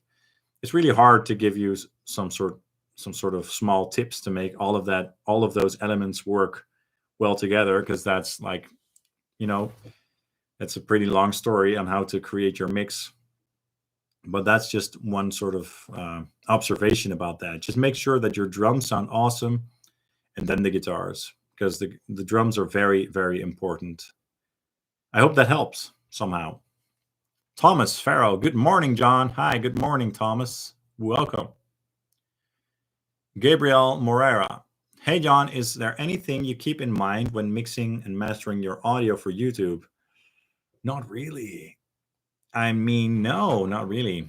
And I probably should pay more attention to that, because I think that if I lowered my audio a bit more, then the audio will be louder, because sometimes I notice that the audio of my videos is turned down by YouTube a little bit because probably it's a bit too loud, the LUFS, the LUFS levels.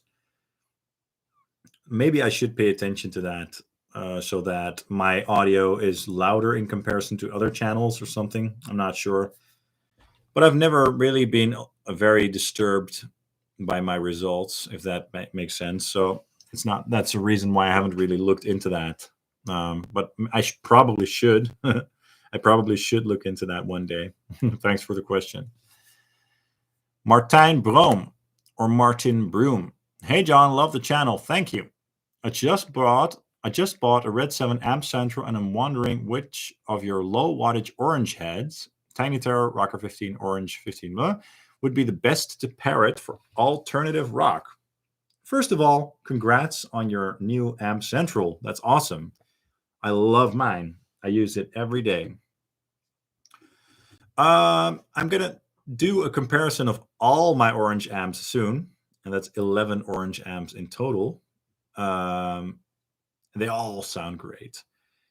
But for alternative rock and stuff like that, I would absolutely recommend checking out the Dual Terror.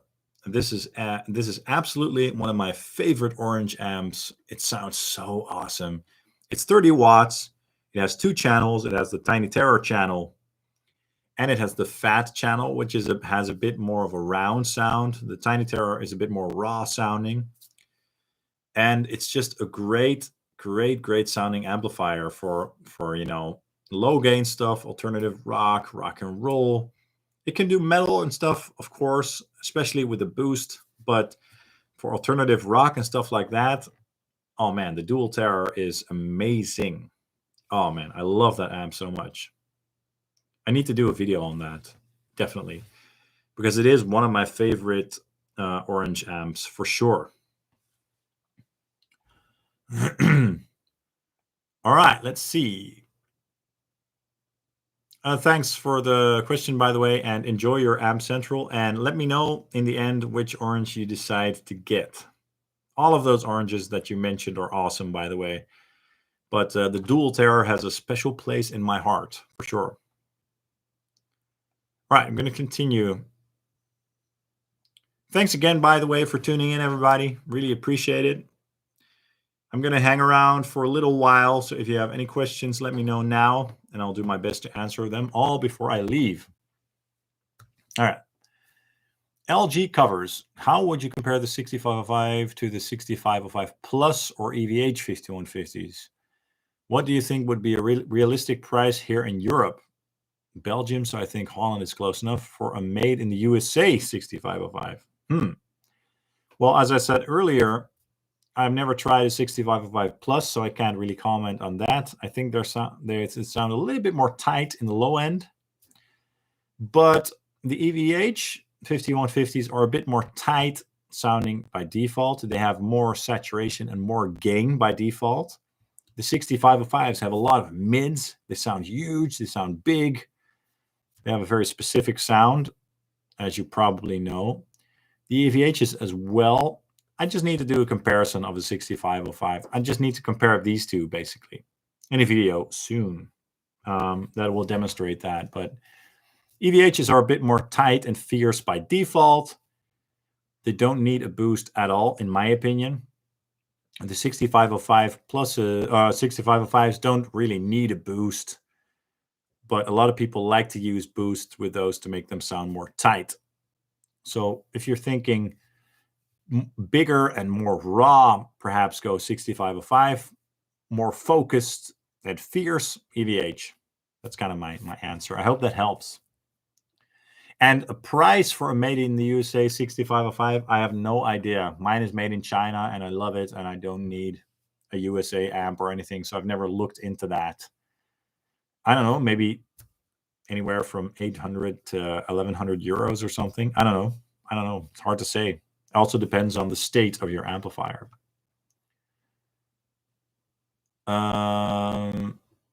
But I would just get a new one, a Chinese one. They're great, man. They're solid and reliable. Why do you want a USA-made version?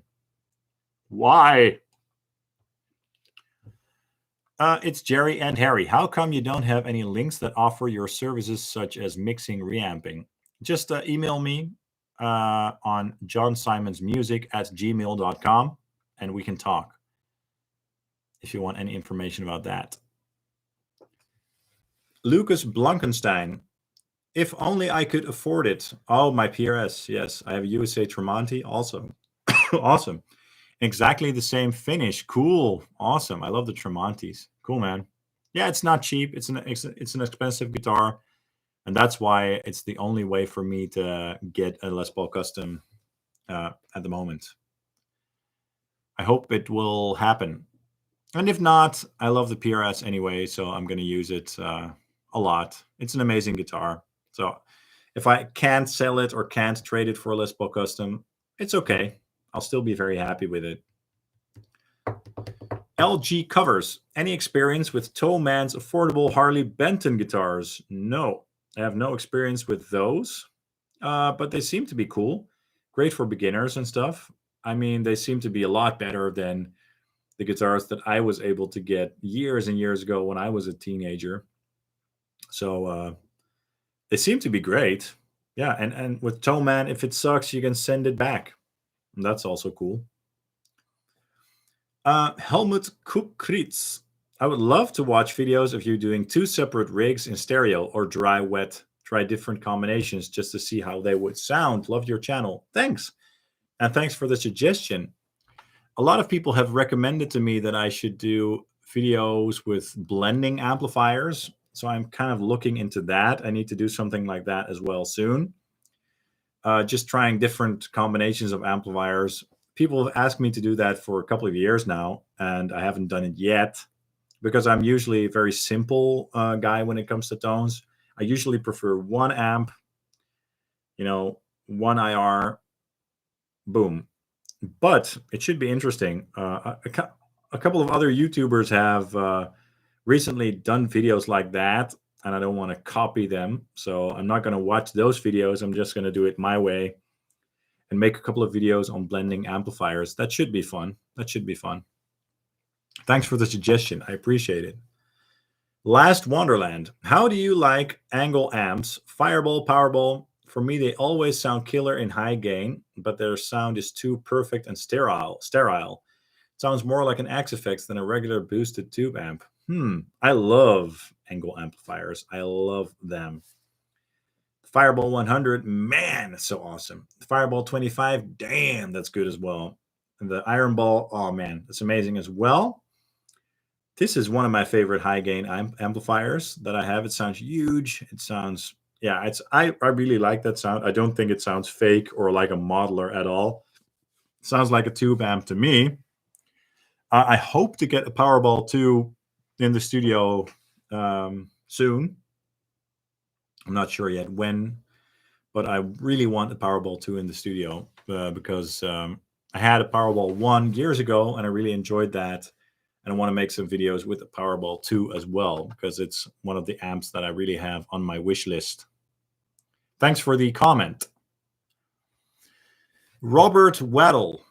The quality of your videos you put out sound-wise are great. Thank you. At some point, can you go through how you reamp? Thank you for doing what you do. Cool. Thanks for your question and your comment. Yeah, I did a video maybe last year or so about how I record and process my guitars. But my reamping process is very, very simple.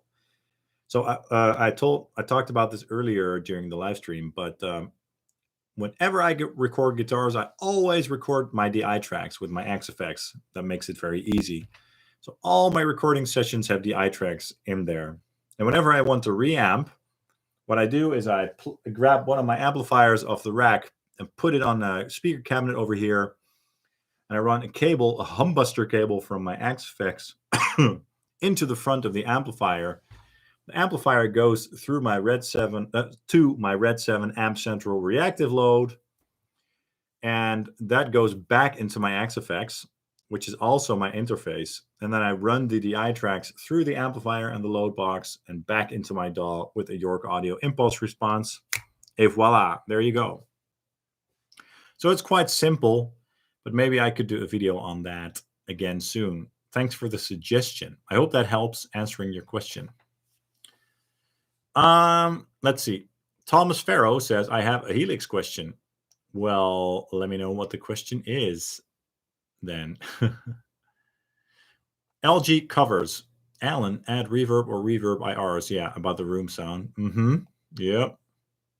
It's Jerry and Harry. How come you don't have any bass amps? Well, I'm not a bassist per se.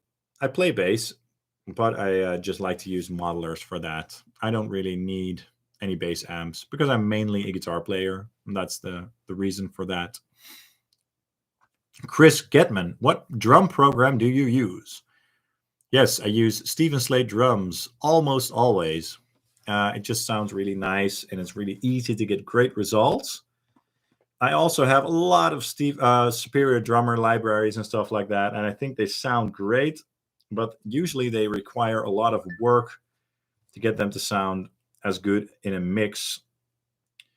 So that's why I usually end up using, Stephen Slade drums. I'm just so familiar with those and with how they sound, and yeah, it's just a great drum program, very affordable as well. So definitely look into that. I hope that helps. Janek Bananek. Janek Bananek. Wow, that's a cool name, dude. I am waiting for a Randall Diablo boost or not to boost. Well, That's one of those amplifiers that I would not boost very soon because it's a very tight sounding amplifier. It's very tight and aggressive sounding already. And if you go and boost that, sorry guys, sorry for the yawn. It's not you, it's me. I went to the cinema yesterday to Dune for the second time, and I did not sleep enough hours today, so that's why I'm yawning. It's not you guys, it's me. So yeah, I would not boost a Randall Diavolo very quickly because it already has a very sort of boosted sound. So I'm not sure that I'll do that anytime soon. But who knows? Who knows? Chris Getman, Digitech XP100 demo. Isn't that one of those older pedals? I don't have one. Could be fun to revisit one of those older modelers. Could be fun. Chris Martin, would you say that the Angle Fireball 25 sounds close or different from the Mark V 35 for hard rock metal tones? I have a Mark V 90 watt and looking to add a different sound to my arsenal. Good question. It sounds quite different, yeah. The Angle sounds a bit more raw. It's hard to explain, but it's a different sound for sure. The Mark 35 is very tight and very refined sounding.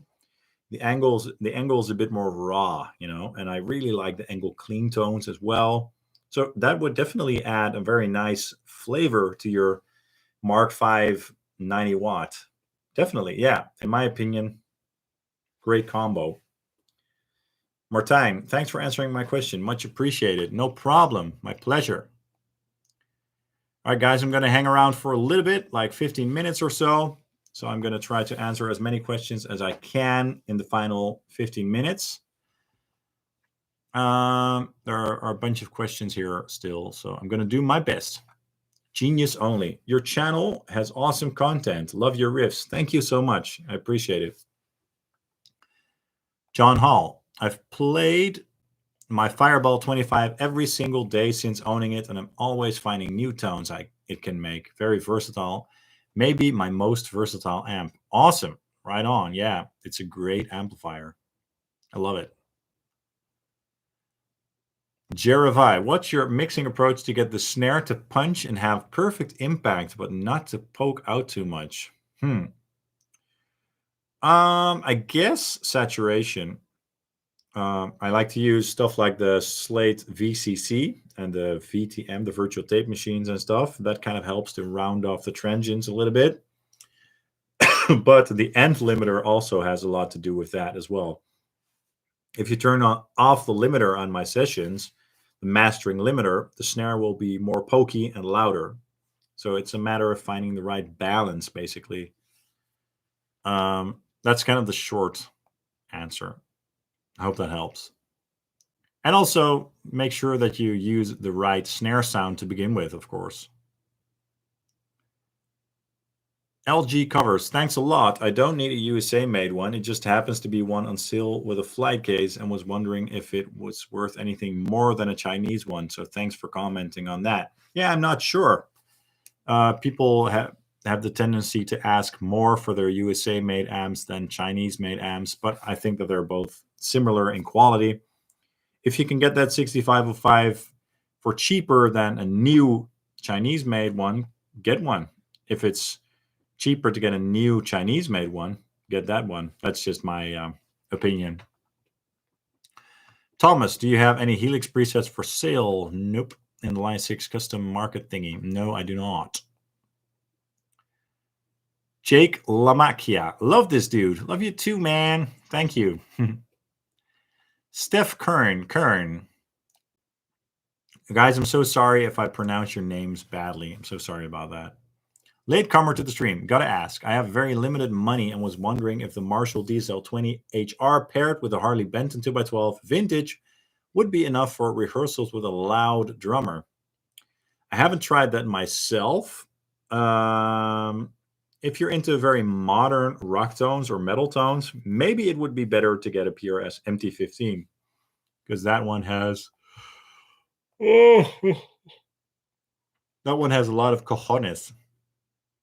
I don't know. The DSL 20HR might not be loud enough. It's really hard for me to say because I've never tried it at super loud levels with a loud drummer.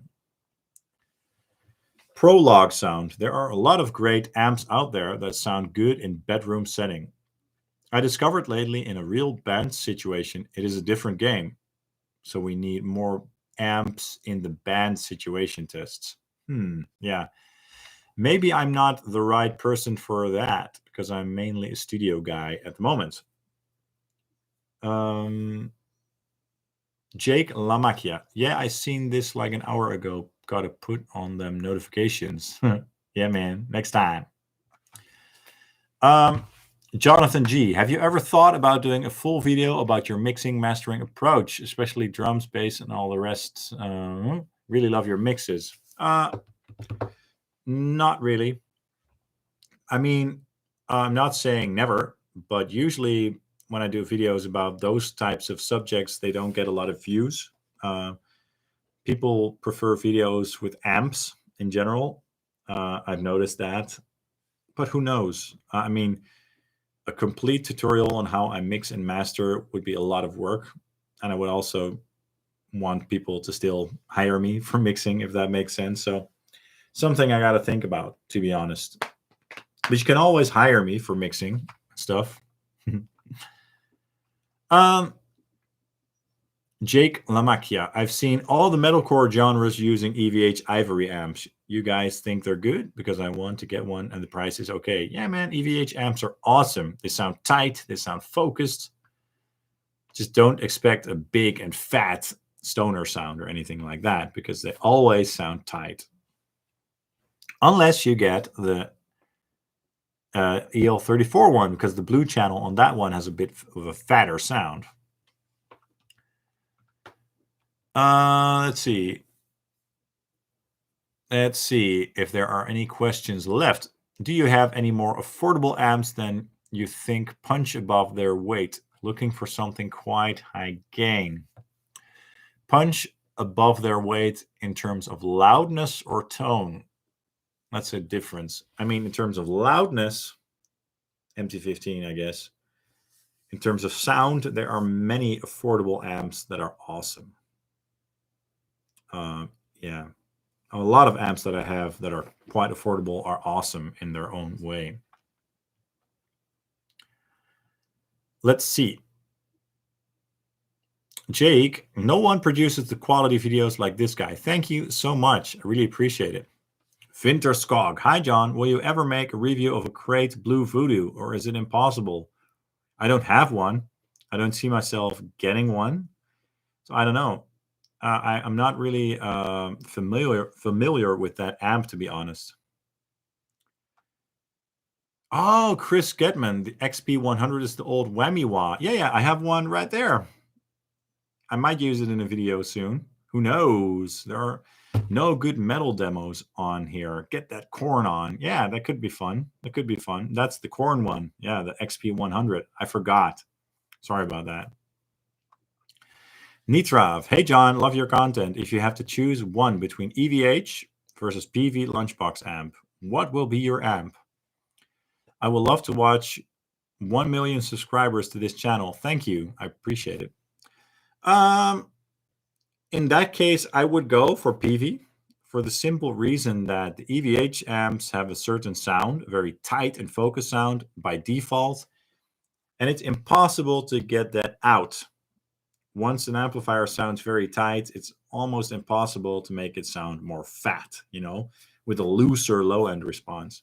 The PVs, not saying that they're not tight at all, but they have a little bit more looseness going on, which makes them more flexible and more versatile, in my opinion. So I would go with the PV for that simple reason.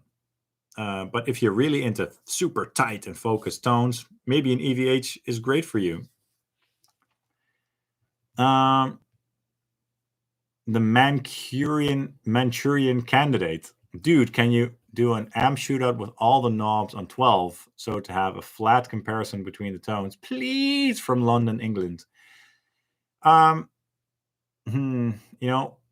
have knobs so that you tweak them. And a lot of amps don't sound good with all the knobs on 12. Some amps do, like a JCM 800 or an Orange, but a lot of amps need to be tweaked in order to sound good. Now, I am planning to do a video with a couple of amps about that, and then I'm gonna, show you guys the amplifier with all the EQ controls at noon, which in those cases will suck, versus the amplifier with the controls tweaked so that it sounds good. To show you guys the difference, because putting all your controls at noon for just because just makes no sense to me at all. So I'm not going to do a huge shootout, but I'm going to do a video about this subject soon, definitely. So thanks for the suggestion. Janek, thanks for the answer. Great vids and sounds. Have a nice day. Thank you very much. Tim Stockers, what do you do to keep your amp room's temperature and humidity up to par? Nothing. It's going well so far. Fingers crossed. It's Jerry and Harry. NanoWeb versus OptiWeb. NanoWeb. But I haven't tried the OptiWeb elixirs a lot, so can't really comment on that. DL7. Have you ever tried any of the amp tweaker pedals? I only have this little guy. I have this little guy, the depth finder. This is like a presence and resonance emulator. I used it recently for a video, but I didn't end up using it in the final video. But it's a cool little thing that can be useful for amps without a presence or depth control. I haven't tried any of the distortion pedals, but they seem awesome. I would love to try one. Fast Eddie VH. Hey, brother. Hope all is well. I absolutely love your channel. Thank you. What is your go-to amp for classic rock? I'm going to do a sort of classic rock amplifier comparison next week. And the amps that I'm going to use for that video will be my Orange Dual Terror, my Wong's 1987 hand-wired, my Marshall SC20H, which is up here, which is the JCM 800 Studio. I'm going to put in the EVH on the blue channel as well. And I'm going to use a Laney Ironheart. And there was one other amp that I was going to use that I forgot. Anyway, I'm going to work on that next week. It's going to be a rock and roll sort of classic rock crunch amplifier comparison with my Les Paul. So stay tuned for that. However, just to echo what I said before, the Dual Terror by Orange, man, that's an awesome amplifier for those types of tones. Really awesome. And the Wong stuff as well. For classic Marshall tones, these two do a great job. And for a bit more gain and a bit more juice, Orange Dual Terror, definitely.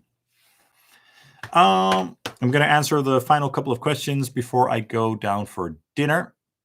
Subkek. Hi, John. Loving the content. Is your YouTube mastering mixing your main gig, or do you have another job? I talked about this before in the chat, but yeah, this is my main gig. This is my main gig. I work in the studio every day. Lost Wonderland, have a good meal. See ya. Thank you. Thank you so much. Thanks for hanging out. It's Jerry and Harry. What do you think of the Helix stock cabs? I prefer impulse responses. Just my personal opinion. Let's see. Thank you so much for the review. Thank you. Thank you. Okay. A couple more questions, and then I'm going to go. Or maybe this is the final question. Chris Sim, if you were stranded on a desert island and could only play one guitar and one amp for the rest of your life, what would it be? Well, I would not be able to choose one guitar because I just couldn't. It would either be one of my Phoenixes, a Les Paul Custom, or an 8-string. I don't know, hard. And the amp that I would choose is coming to the channel soon. I've got an amp coming to the studio very soon, a very exciting amplifier that's going to be awesome. And that's probably gonna be my ultimate desert island amp.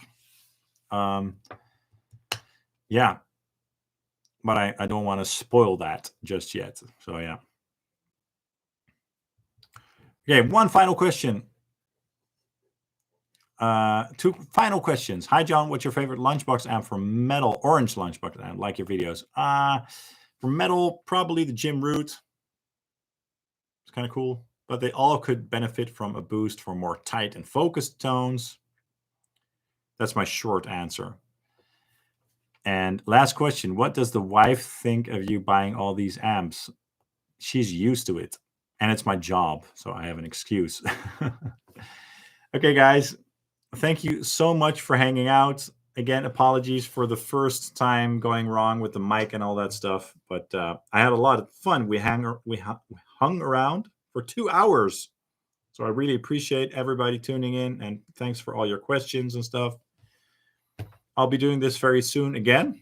I hope you guys tune in then again as well. Yeah, really appreciate everything, guys. And as I said before, this is what I do. This is my main thing. It's hard to make a living on YouTube. So thank you so much for your support, guys, for your likes, your comments, your shares, and all that good stuff. I really appreciate it. So thank you guys so much. And I hope to see you guys soon. And take care and have a good day or evening. And tonight I'm going to sit on my couch and play the new Jurassic World Evolution game on the PS5. Should be fun. I need to chill out for a bit.